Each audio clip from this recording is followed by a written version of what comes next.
ya no hay más y no lo puede.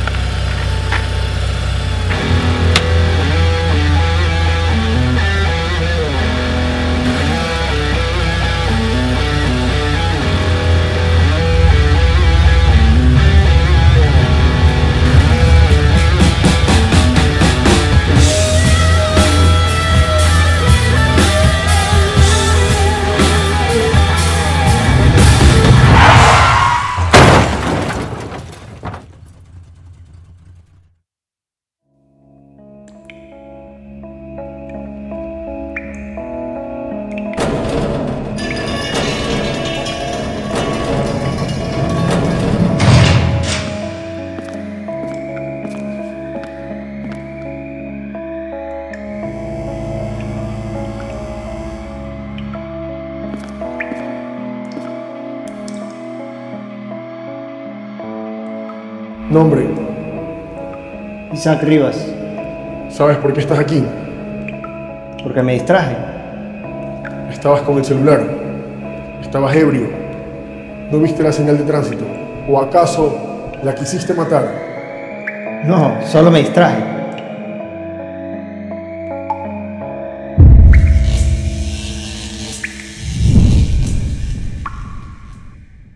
Distracción. Corto periodo de atención. Síntomas cognitivos del TDAH. TDAH. Trastorno por déficit de atención con hiperactividad. TDAH son las siglas del trastorno por déficit de atención e hiperactividad, que en principio es el trastorno del neurodesarrollo infantil y adolescente más frecuente y una prevalencia importante, aproximadamente entre un 3 a un 7% en población pediátrica, e implica una conducta que está constituida por un déficit en la capacidad atencional y un déficit en el control de impulsos y excesiva hiperactividad. Asumo que dejar de medicarme tuvo que ver con esto. Durante 5 años el medicamento me ayudaba a tener los pies sobre la tierra y a mejorar mi actitud. Ya no era ese chico despistado y cumplía con las exigencias sociales. Pero a la vez me sentía como sedado. Era como si mi cerebro no estuviera activado y todo pasaba en cámara lenta. Fue por eso que decidí dejar el medicamento hace ya unos 8 meses. Cuando las consumía simplemente no era yo. Aunque al parecer a las personas les gustaba más cuando no era yo. Fue entonces que empecé a preguntarme, cuando me medico, ¿a quién estoy engañando realmente? ¿A la sociedad o a mí mismo? Si le diagnostican a uno o a su hijo que tiene un TDAH, ¿qué hago ahora? ¿Le doy medicación o no le doy medicación?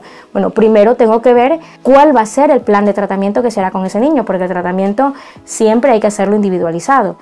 Puede que alguno lo necesite y puede que otro no lo necesite. Entonces, eso hay que hablarlo con el profesional que evalúe el niño, ve el nivel de los síntomas y en función de eso se decide. Cuando la calidad de la vida de una persona está significativamente afectada, entonces hay que pensar en probar una medicación para ver si mejora con la medicación. Porque cuando siguen teniendo el problema de déficit de atención, se descalifican, se desvalorizan y entran en el criterio de que tienen esta baja autoestima.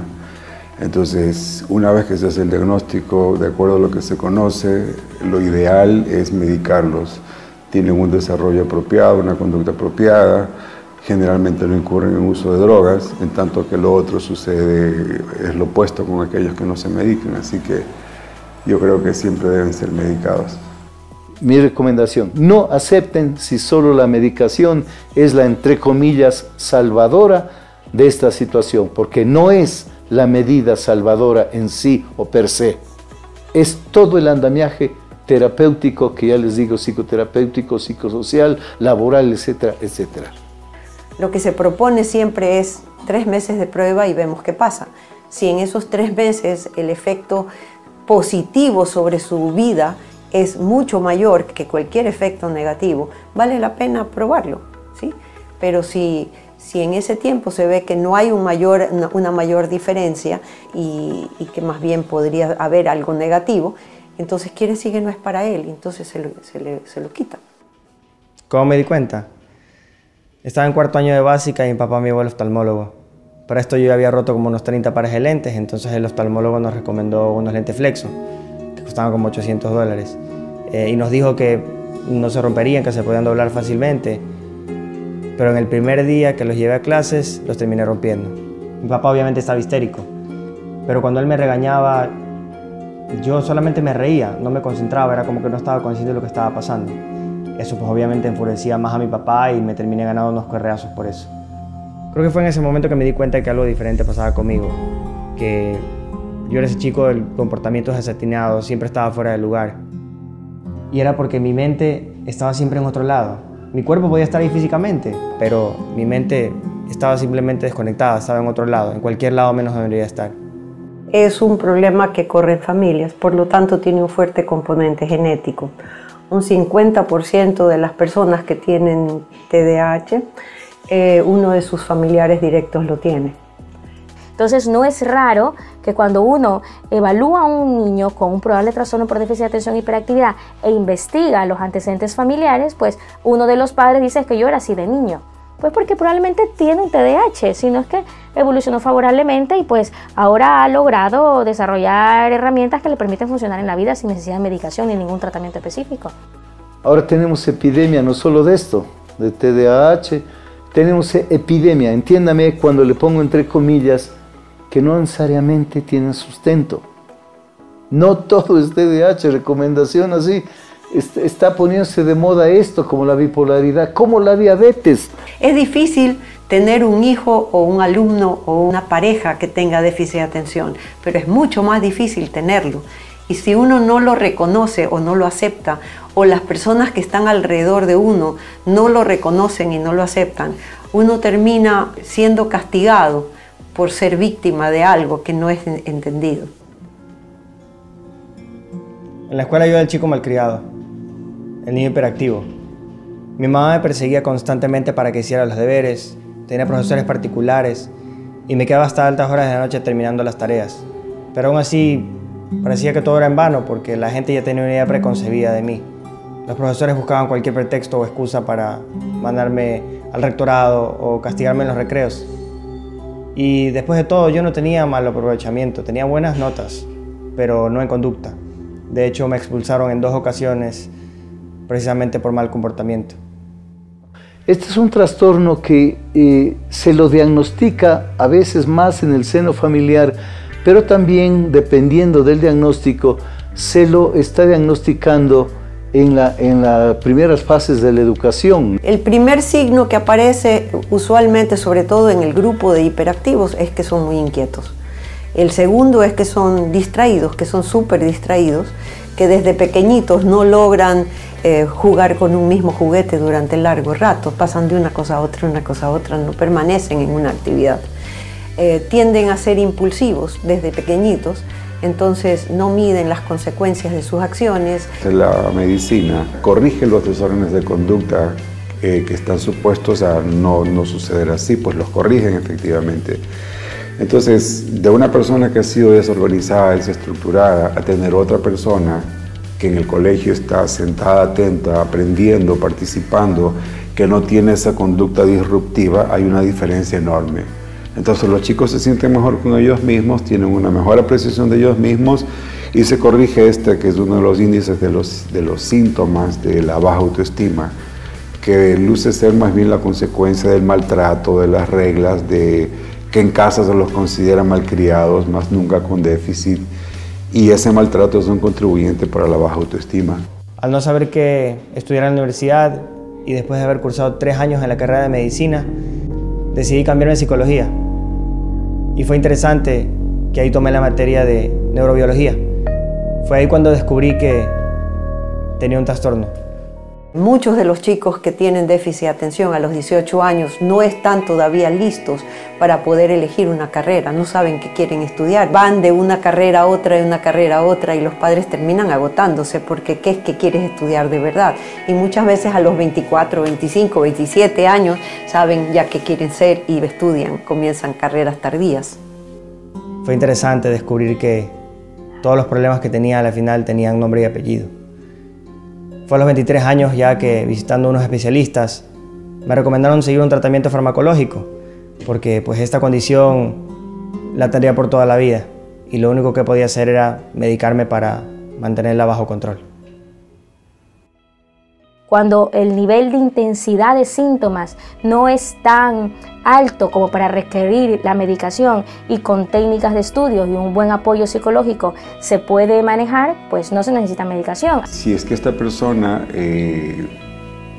simplemente no fue diagnosticada o está diagnosticada y no toma la medicina, es más fácil que se disperse, en tanto el que está medicado controla. No es una medicación curativa porque esto no es una enfermedad. Es una condición que es diferente a ser una enfermedad.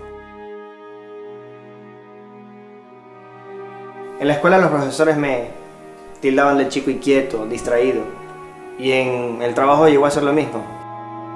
No podía estar tranquilo, no podía permanecer en un escritorio, me empezaba a mover las manos, los pies, no me podía quedar quieto. Cuando parecía que estaba sereno, en realidad solo quería levantarme y salir corriendo de ahí. Y mis compañeros se daban cuenta de mi actitud, notaban algo raro y me tenían algo de recelo. Inclusive hablaban de mí y me tildaban de loco. Por esa forma de ser, ¿no? Como de vivir más intensamente, puede exponerlos a tener más riesgo de problemas de trastornos de conducta, de accidentes como fracturas, de conflictos emocionales o conflictos con la ley también. Ellos de por sí tienen una condición deficitaria mayor que los otros en diferentes sentidos. Entonces es buscar un efecto intenso. Ellos necesitan un estímulo mayor para sentir emociones, por eso es que se imponen emociones intensas y drogas que los activan muchísimo. Como hay una dificultad en el control de impulsos, además una mayor susceptibilidad a trastornos del ánimo y del humor, pues sí que pueden tener riesgo de consumir drogas ilegales. La que más se asocia es la marihuana, porque la marihuana tiene un efecto antiestrés, tiene un efecto activador también, regulador de dopamina y por supuesto le sienta muy bien. Mucha gente inicia con marihuana, pero la marihuana no es la droga de inicio, el alcohol es la droga de inicio, el tabaco son las drogas de inicio. Luego también para tener alguna conversación la gente no sentía empatía, porque cuando yo trataba de conversar con ellos, sí, los escuchaba al principio un rato, pero después de un momento mi mente se desconectaba, se iba, empezaba a divagar. Ellos se daban cuenta, sentían que simplemente no les importaba o les dejé de prestar atención, entonces ellos lo veían como una falta de respeto. El núcleo comportamental implica un déficit de atención y de control de impulsos, ¿no? Entonces, si a mí me cuesta concentrarme, mantener la atención en una actividad, porque fácilmente me distraigo, o sea, si de repente escucho algún ruido, ay, ya me distraje y de repente perdí el hilo de lo que estaba haciendo. Si además me muevo excesivamente y me cuesta controlar el primer impulso que me nace realizar, pues eso me puede generar problemas, como por ejemplo, si estoy pues con un día malo, voy conduciendo, pues, pues no me importa, o no me fijé en la roja porque estoy distraído, me pasé la roja, ¿no? Eso me puede llevar a consecuencias. Los estudios en Estados Unidos han verificado que los chicos, las personas con déficit de atención al manejar, tienden a tener mucho más accidentes de tránsito que personas normales. No necesariamente el gran accidente que colisiona todo un grupo de carros, se refieren a los accidentes tontos, que al retroceder no vio el poste bien y tuvo un problema en el carro. Muchos de mis supervisores me llegaron a calificar como disperso.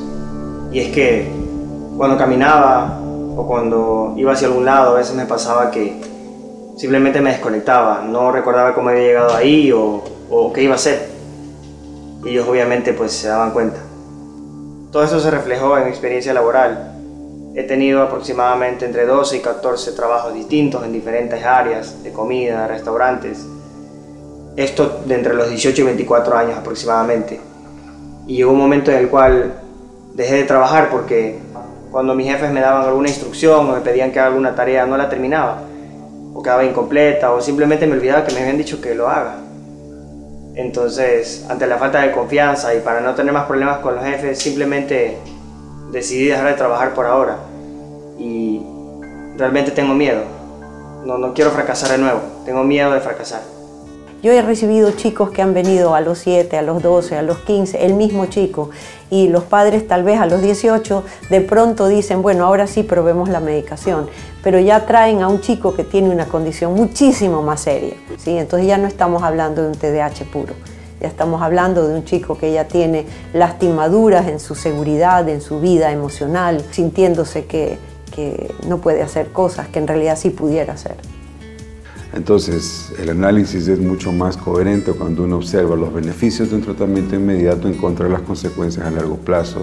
Y ese es un sesgo que la gente no entiende, porque es droga, porque no entienden cómo funciona, porque no genera dependencia, pero se la sanciona aún sin conocer los resultados favorables. Es cierto también que pueden haber efectos secundarios como con cualquier sustancia, pero en general no los tienen. Estos medicamentos no producen, por ejemplo, hábito, ni dependencia, ni adicción, porque si llegamos a la adicción, lo grave sería que produzca lo que se llama un síndrome de abstinencia. Y la abstinencia ya es un otro cuadro clínico que amerita un tratamiento emergente. Muchos chicos que han tenido problemas en la escolaridad y que han recibido medicación porque lo ameritaba, han mejorado significativamente, con efectos secundarios mínimos, porque uno de ellos es que tal vez pierdan el apetito en el mediodía, entonces le dan un buen desayuno y una buena cena y eso se compensa. Entonces, el cuestionamiento en realidad cae en una crítica porque es una droga de la cual en realidad no se conoce, pero cuando uno entiende cómo funciona y los efectos que uno puede observar como médico, que mejora la conducta, mejora la relación con los padres, mejora el desempeño académico, se acabaron los problemas disruptivos en el colegio. Entonces, ¿cuál es el cuestionamiento? Habrá gente que no lo necesite, lo cual es incuestionable, y que se sobrediagnostica, también es cierto. En varias ocasiones dejé encerrados a mis compañeros. Me ha pasado de todo. Una vez me llevé las llaves y no me acordaba que las tenía, entonces ellos no tenían cómo cerrar el local. En otra ocasión, en cambio, no todos habían salido y yo cerré y me fui y los dejé encerrados. Pero ellos ya estaban acostumbrados a esto, prácticamente era normal. Cuando preguntaban quién se había llevado las llaves o quién los había encerrado, todos inmediatamente me apuntaban a mí. Recuerdo que en alguno de mis trabajos fui cocinero en un restaurante de comida rápida. Bueno, en realidad nos tocaba hacer de todo, porque nos tocaba limpiar los baños, atender la caja, cocinar, etc. Pero en una ocasión teníamos mucha clientela y yo estaba en el área de la cocina. Estaba encargado de las hamburguesas y tenía que despachar muchos pedidos, pero de la nada me desconecté y cuando me di cuenta llevaba como 10 segundos quemándome la mano. No había sentido nada, pero hasta el día de hoy tengo la marca. El lóbulo frontal, que es el lóbulo netamente que participa en nuestra capacidad de atención y de concentración, de planificación, de organización, pues las neuronas de ahí actúan con dopamina. Entonces, cuando hay una disfunción de la misma, no puede funcionar de una forma correcta y da síntomas de inatención, de una dificultad en el control de impulsos, de una excesiva inquietud motriz. Yo lo veo como una condición deficitaria, un desorden del desarrollo que se establece muy temprano y que no permite que la expresión de dopamina, sobre todo en la parte anterior, en la corteza, tenga el efecto que corresponde. Entonces genera, por lo tanto, no solamente un déficit de dopamina, sino de estructuras cerebrales que tienen función con aprendizaje. Entonces van más allá las cosas de simplemente decir que es un déficit de dopamina. Después de todos mis incidentes a nivel laboral, decidí concentrarme netamente en mis estudios, los cuales había dejado de lado. Y paralelo a esto fue que inicié el tratamiento farmacológico. ¿Para qué? Los resultados fueron positivos. Aunque a veces me sentía como zombie, ahora estoy seguro que sin ellos no hubiese conseguido mi título universitario. No importa qué rama elijan, ellos pueden salir adelante siempre y cuando hayan sido diagnosticados muy temprano, tratados a tiempo con los recursos necesarios y que ellos mismos tengan, cuando son adultos, conciencia de cuáles son sus limitaciones y qué tienen que hacer para vencerlas y superarlas. El que te diagnostiquen o le diagnostiquen a su hijo un trastorno por déficit de atención e hiperactividad no es que es una sentencia, o sea, esta persona con una correcta orientación y un correcto tratamiento, no solamente farmacológico, puede llegar a tener una vida completamente normal. Tienen que ser tratados. Se lo establece como una condición de responsabilidad médica aún en contra de los criterios de las personas que tienen derecho a pensar que es buena o mala la medicina. Lo cierto es que la medicina generalmente tiene un estupendo resultado, mejora muchísimo la conducta, los hace más adaptativos, corrige ciertas disposiciones o sensibilidades que usualmente tienen para los desvíos antisociales. Cuando han recibido una terapia adecuada, pues cuando llegan a la edad adulta ya han aprendido las herramientas necesarias para desenvolverse en la vida sin limitación. Las personas con TDAH pueden ser brillantes en su vida profesional. Es un limitante, pero no tan significativo como para quitarle la calidad de vida si es que está bien tratado. Cuando la persona logra encontrarle un beneficio a esa forma de ser, ¿no?, le representa para él una ventaja por sobre otras personas. Y ahora que ya soy un profesional, mis padres empiezan a preguntarse, ¿hasta cuándo lo vamos a mantener? Y es ahí cuando me doy cuenta que no puedo seguir evadiendo mis obligaciones. Y finalmente me encuentro aquí, en esta, mi cárcel.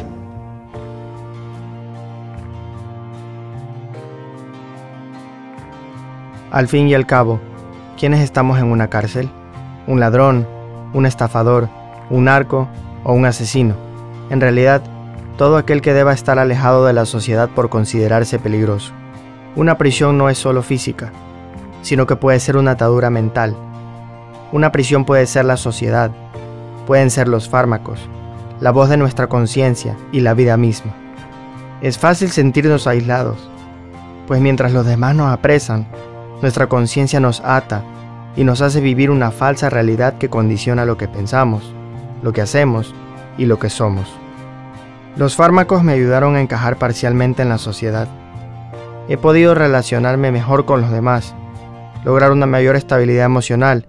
Sin embargo, la medicación nunca jamás reemplazará el contacto humano, la atención y el apoyo.